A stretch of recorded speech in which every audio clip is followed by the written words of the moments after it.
राम जी जब राजा हो गए तो राम जी ने यज्ञ किया अश्वमेध यज्ञ। घोड़ा को छोड़ा, ये जो भी राजा पकड़ेगा वो युद्ध करेगा। घोड़ा को छोड़ा तो 3 लोगों को रक्षा के लिए पीछे से छोड़ा। किस किस को? लक्ष्मी निधि, शत्रुघ्न, पुष्कल, और इनका प्रभारी बना दिया हनुमान जी को। चारों लोग अश्व को बचाने के लिए पीछे पीछे चले, घोड़ा आगे आगे चला। बहुत से राजाओं से युद्ध हुआ। जब वह यज्ञ का राम जी का घोड़ा देवपुर नामक नगर में पहुंचा, वहां पर एक परम शिव भक्त राजा थे, उनका नाम था वीरमणि। वीरमणि जी ने घोड़े को पकड़ लिया, बांध लिया, तो हनुमान जी और शत्रुघ्न जी युद्ध करने को तैयार हो गए।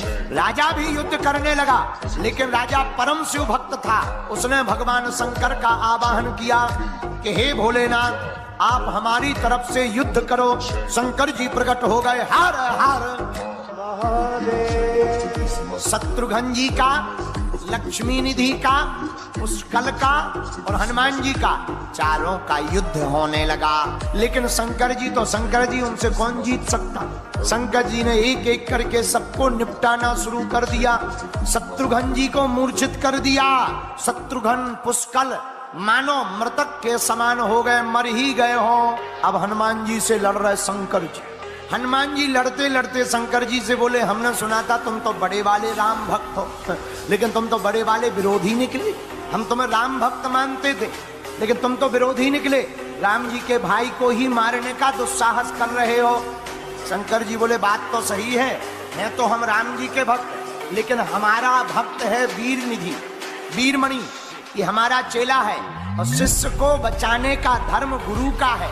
हम भगवान हैं, ये हमारा भक्त है, तो हम भक्त की तरफ से लड़ रहे हैं। शंकर जी बोले, तुम लड़ो उनकी तरफ से, हम राम जी की तरफ से लड़ रहे हैं। अब हनुमान जी तो बहुत ज्यादा बलवान, शंकर जी भी कम नहीं है, लेकिन शंकर जी के ही रूप हनुमान जी को ज्यादा वरदान है। शंकर जी का रथ टूट गया, युद्ध के आयुध छुड़ा लिए। जब आयुध छुड़ा लिए तो शंकर जी ने हार स्वीकार कर ली। हम हार गए, बताओ अब हमें क्या करना है? हनुमान जी बोले, तुमसे काम लिया जाएगा। क्या काम?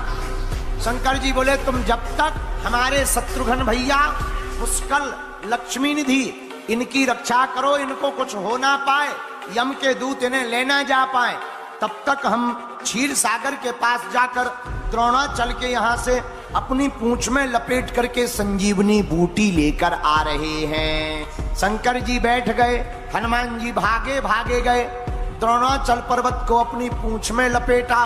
देवता आ गए, महाराज